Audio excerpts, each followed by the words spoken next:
Assalamualaikum warahmatullahi wabarakatuh. Bersyukur kepada Allah Subhanahu wa taala.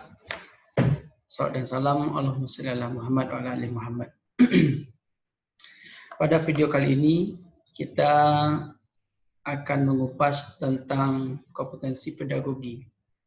Nah, pada kesempatan sebelumnya kita membahas topik tentang 4 kompetensi guru profesional. Nah, di situ ada 4 kompetensi pedagogi, kompetensi kepribadian, kompetensi sosial, dan kompetensi profesional.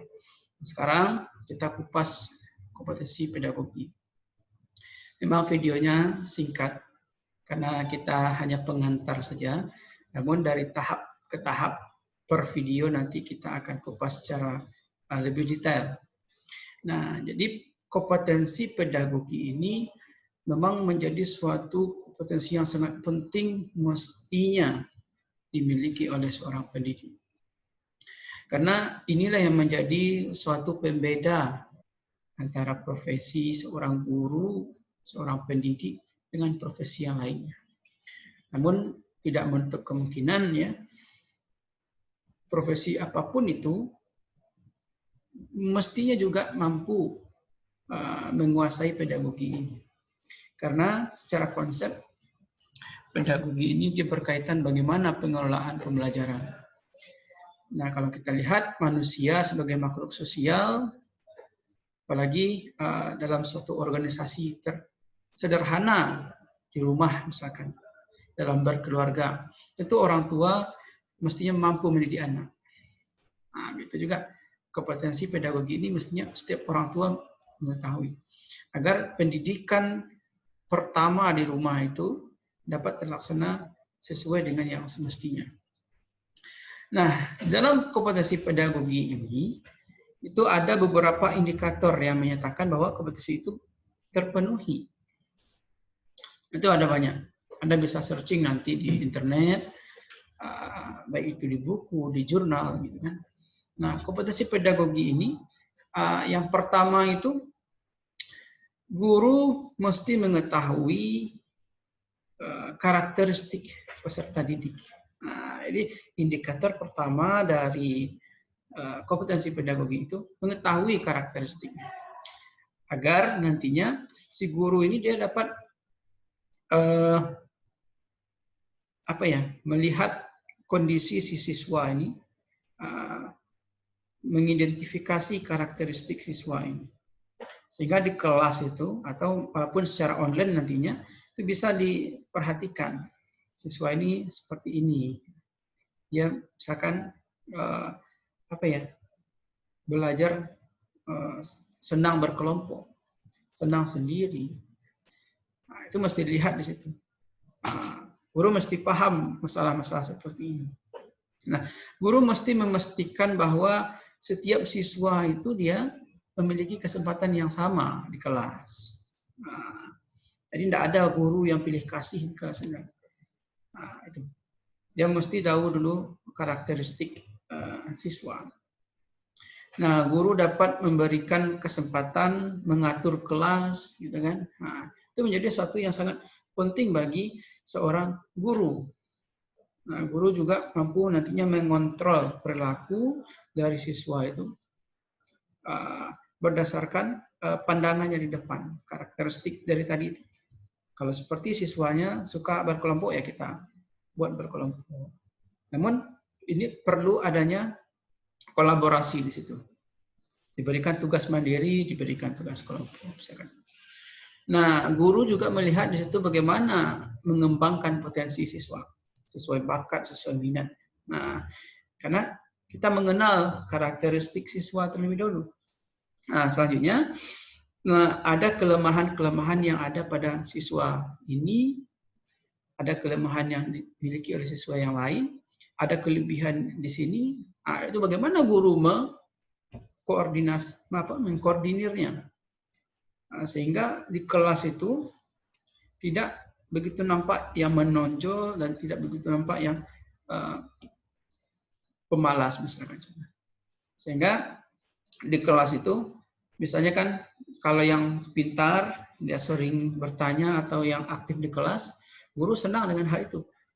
Namun yang kurang perhatian kepada siswa yang mungkin di sudut di belakang atau yang tidak memperhatikan. Nah, mestinya sekarang ini siswa-siswa yang tidak aktif itu kita libatkan sehingga dia bisa lebih aktif lagi ke depan. Yang kedua, indikatornya itu adalah menguasai teori belajar dan prinsip-prinsip pembelajaran dalam mendidik.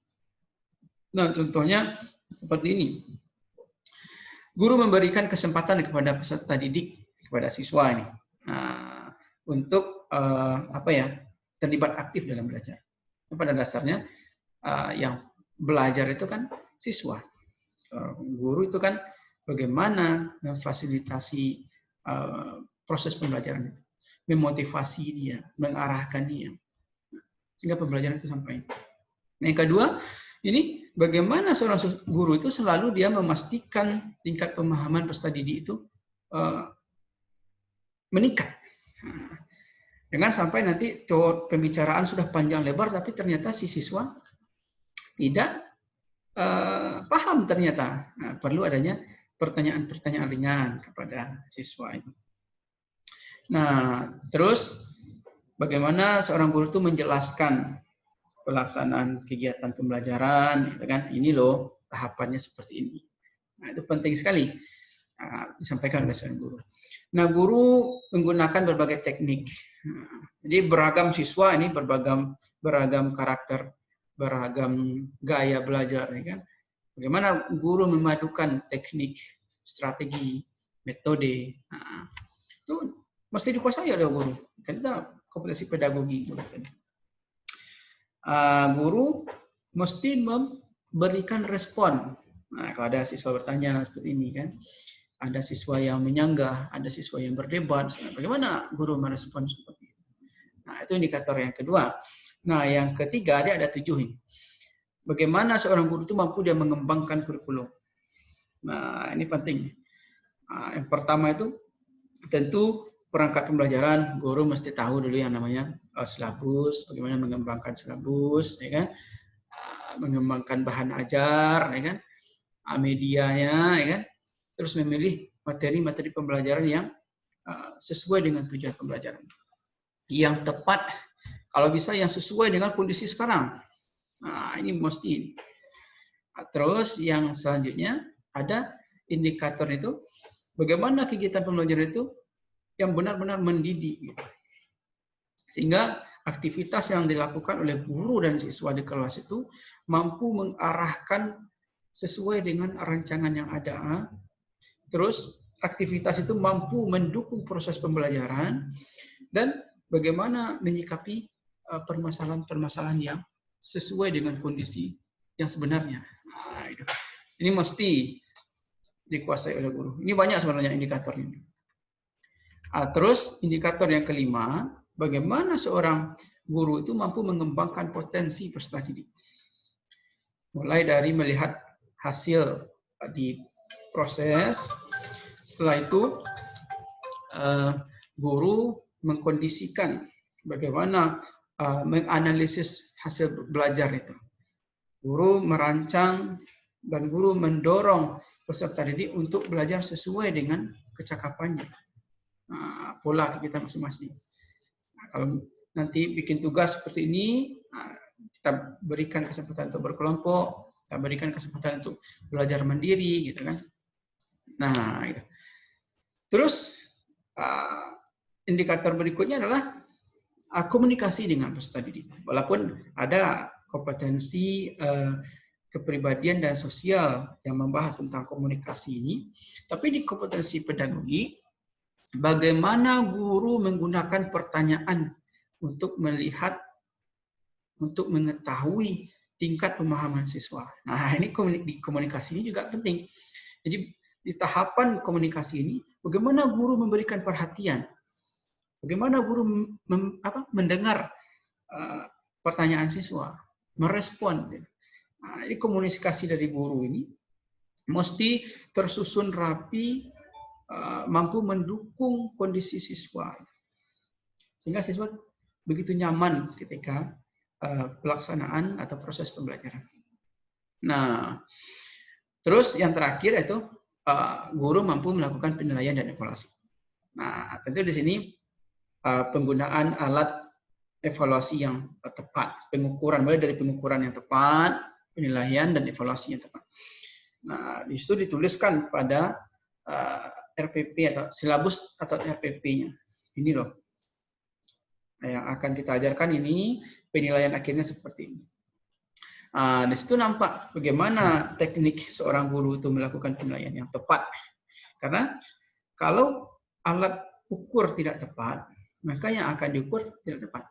Kalau kita akan mengukur misalkan panjang meja ini, tentu kita akan mengukur menggunakan meteran misalkan. Tapi kalau kita mengukur meja pakai termometer kan tidak tepat. Ini pentingnya alat ukur untuk penilaian dan evaluasi di akhir. Sehingga nantinya guru mampu memanfaatkan hasil belajar ini, hasil penilaian ini untuk sebagai laporan dari peningkatan kualitas pembelajaran siswa. Jadi itulah ada 7 indikator yang mesti terpenuhi oleh seorang pendidik dalam melakukan proses pembelajaran. Nah, saya rasa itu untuk video ini. Mudah-mudahan nanti bisa dikembangkan. Kita berharap kompetensi pedagogi ini dapat menjadi suatu hal yang tertanam bagi bangsa Indonesia. Karena ini bukan hanya di pendidikan, di rumah tangga pun mesti ada. Karena setiap rumah tangga itu mesti ada pendidikan kepada anak-anaknya. Saya rasa itu saja. Mudah-mudahan bermanfaat. Assalamualaikum warahmatullahi wabarakatuh.